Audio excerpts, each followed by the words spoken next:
So I think there's a lot of people out there that think that I like hate Ferg for some reason, which is funny because I've never said or done anything that would indicate it. I think there's a lot of people that assume that I'm like jealous that he passed me for the most followed spot on Trovo or whatever.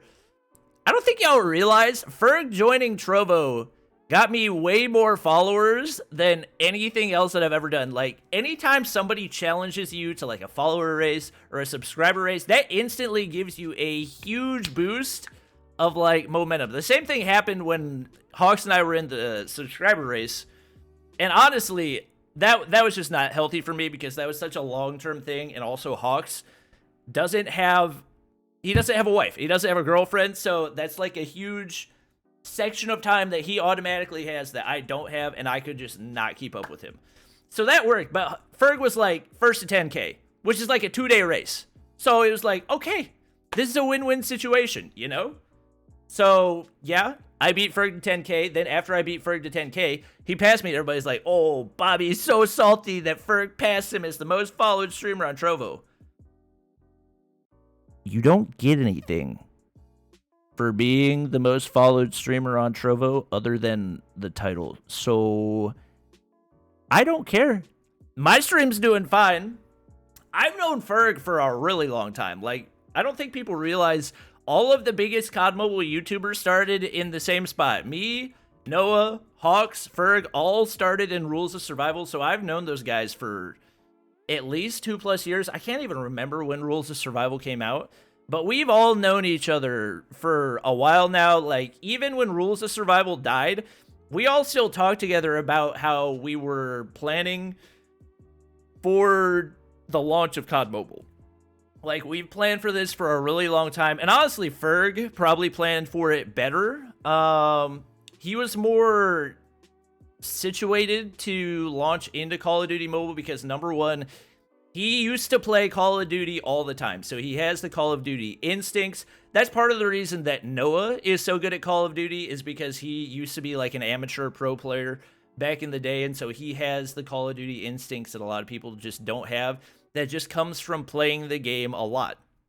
That was part of the reason that even though he was a console and PC player for the majority of his life, Noah was so instantaneously able to jump into Call of Duty Mobile and immediately be really good at the game was because he's got that Call of Duty instinct and everything else. So those two guys were definitely really well situated, and Hawks instantly put himself in as like the stat guy. So I was definitely at a disadvantage coming into Call of Duty Mobile because I had been playing PC games. I didn't really have much experience with mobile games. I never grew up playing shooters at all. Like, I never had a console growing up. The only console that I ever had was a Wii, and we played like Wii Sports on it. So I grew up playing like MMOs on my PC, but I never played shooters growing up. The most that I ever played any Call of Duty was back in like Modern Warfare 2. One of my buddies had Modern Warfare 2, and whenever I would go over to his house, we would play it. But I was always the bottom fragger. Like 100% always the bottom fragger. I just never really got into shooters the way that I got into like MMOs or that type of thing. So I grew up playing RuneScape and MapleStory while everybody else was playing Modern Warfare. So when we jumped into Call of Duty, or Call of Duty Mobile specifically, I didn't have a whole lot going for me. I did grind PUBG Mobile a lot, which I've talked about in a previous vid, just to like try to get the mobile mechanics down and everything else. So playing PUBG Mobile definitely helped me prepare for Call of Duty Mobile. But I was still not good. Like, I was never crazy good at PUBG Mobile. And also, PUBG Mobile doesn't really have a ton of gunfights that happen.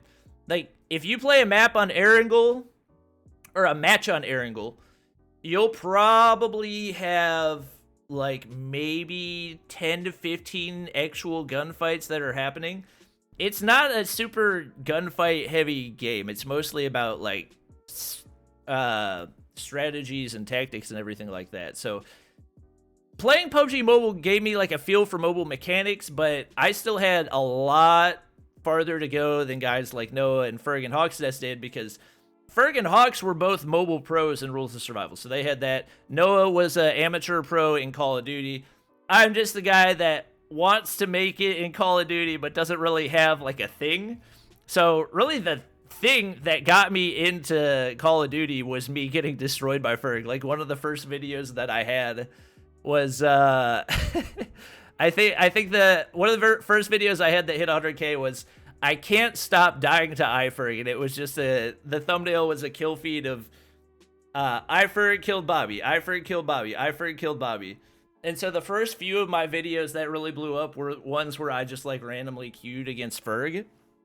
And especially in Season 1, I know I'm not like the best player right now, but in Season 1, I was really, really bad at the game. Like I didn't even hit Legendary in Season 1, and I played the game a pretty good amount. Now with that being said, I did play a lot of pubs in Season 1 because pubs didn't used to be nearly as many bots as it is right now. And so back in Season 1, I actually streamed over on Twitch before I came to the realization that Twitch is terrible for mobile gaming. Twitch just does not have any type of ecosystem for mobile gaming. There are people that have been streaming PUBG Mobile on Twitch for like freaking years, and they struggle to pull like 70 viewers or whatever. So that's why a lot of the Twitch streamers that streamed either Call of Duty Mobile or PUBG Mobile have started coming over to Trovo, because Trovo is an actual ecosystem for mobile gaming.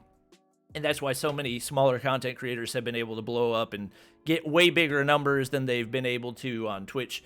And a lot of them switch over to YouTube, which is definitely not a bad move either. But overall, Trovo is a much better ecosystem for mobile gaming. But anyway, I think a lot of people assume that because, like, Ferg is better than me, or because Ferg has more followers than me on Trovo, that for some reason I don't like him, which is just not true. Like, if you follow us on Twitter, you know that we all just, we're friends, you know? Like, we respond to each other's Twitter posts, we roast each other, we give each other crap about stuff. But though I talk to, like, Ferg and Hawksnest and Noah more than I talk to most people, because we all do the same thing, and so we all like plan for the same thing, we interact with the same people, we experience the same stuff. Getting roasted by the COD Mobile subreddit or whatever, everybody but Hawks anyway. Hawks doesn't have to deal with that because the COD Mobile subreddit loves him, but that's a different story for a different day. But all that to be said, no, I don't hate Ferg. I don't really understand why people think that I do. I don't hate anyone in the COD Mobile community, and those guys are definitely people that I would consider to be my friends, and I'm excited to like actually get to meet them in real life whenever we have COD Mobile lands, whenever all this Corona stuff stops being stupid and we can actually like see people in real life, you know? Like that'll be fun. I'm looking forward to that. I have actually met Noah and Hawks in real life, because back when Rules of Survival was in its dying stage, me and Noah went over to another streaming platform called DLive, which some of you might recognize because that used to be where PewDiePie streamed. Basically, we went over there before PewDiePie streamed there, and we didn't get a lot of financial support from the people that were making DLive, but it was like a good platform. And then they just took the entire budget that they had and they gave it to PewDiePie. And we were like, okay, screw you guys. But before we said screw you guys, they actually flew us out to the Philippines, because basically by the time Rules of Survival was dying, I think 40-something% of my YouTube audience was the Philippines. Like, all of our fans were, for the most part, over in the Philippines, because Ross had died everywhere else. So they had said, like, if you pull this many concurrent viewers when we host this tournament, then we will pay for you guys to go to the Philippines. So we hit the goal. Me, Noah, Hitman, a guy named Heartsy, a guy named Trapeze, all got flown over to the Philippines. And then Hawksnest was like, hey, I want to come. That sounds like fun. So Hawksnest ended up coming to the Philippines as well. And we hung out and we had fun. It was basically just like a paid vacation to the Philippines. So I've met those three guys. Ferg's the only guy in the COD Mobile community that I would say I've known for a while that I haven't actually met, and obviously he lives in Ireland, so it's not as easy. He did live in the US for a little while, but he was over in, I think they were living in LA in the Tribe House, So that was the reason that I never met him while he was in the U.S., but obviously he's locked out now because of COVID stuff, and he's trying to get everything figured out with his visa and when he can, like, actually come back and everything. So, yeah. No beef with Ferg. I have nothing against Ferg. He makes great content. He's the godfather of COD Mobile, you know?